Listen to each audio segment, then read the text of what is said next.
2256. Which of the following is a serious difference between Martin Luther and Jean Calvin, Protestant Reformation? A. State-church relation. B. Bible's authority. C. Episcopalism. D. Issue of salvation. በሁለቱ ሪፎርሚስት መሃል በማርቲን ሉተር እና በጂን ካልቪን መሃል ያለው መሰረታዊ ልዩነት ምንድነው? A. State church relationship. የቤተ ክርስቲያንና የመንግስት ግንኙነት።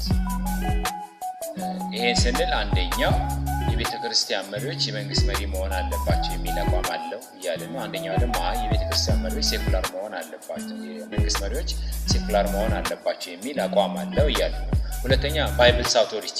ባይብልስ አውቶሪቲ ስንል ሪፎርሜሽን ላይ ስለ ባይብል ያለው ክርክር ምንድነው? አንደኛው የካቶሊክ ቡድን ባይብል is not the final authority, pope is the final። ጳጳሱ የበላይ ናቸው፣ የመጨረሻ ውሳኔ የሚሰጡት ጳጳሱ ናቸው እንጂ ባይብል አይደለም የሚል አቋም ሲኖረው፣ ፕሮቴስታንት ሪፎርመርስ ግን ምን ብለው ያስባሉ? የፋይናል አውቶሪቲያችን መሆን ያለበት ማን ነው?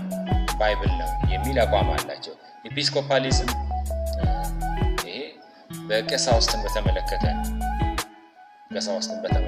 ምክንያቱም እንግሊዝ ሀገር ላይ በቄስ የሚመራ የፕሮቴስታንት ቸርች እንዳለ አይተናል። ስለዚህ እዚህ ላይ ባላቸው አቋም ነው። ዲ ኢሹ ኦፍ ሳልቬሽን ድህነት ላይ ባላቸው አቋም። ስለዚህ ሁለቱ ግንባር ቀደም የሬኔሳንስ የሪፎርሜሽን መሪዎች ምንድነው ልዩነታቸው? ሁለተኛው መስሙ ወጣቱታ መስሙን ይቀራችሁ መርታችን ማን ነው የሚሆነው? The answer is B. Martin Luther justification by faith ይላል። Jean Calvin ደግሞ predestination ይላል። That was the difference.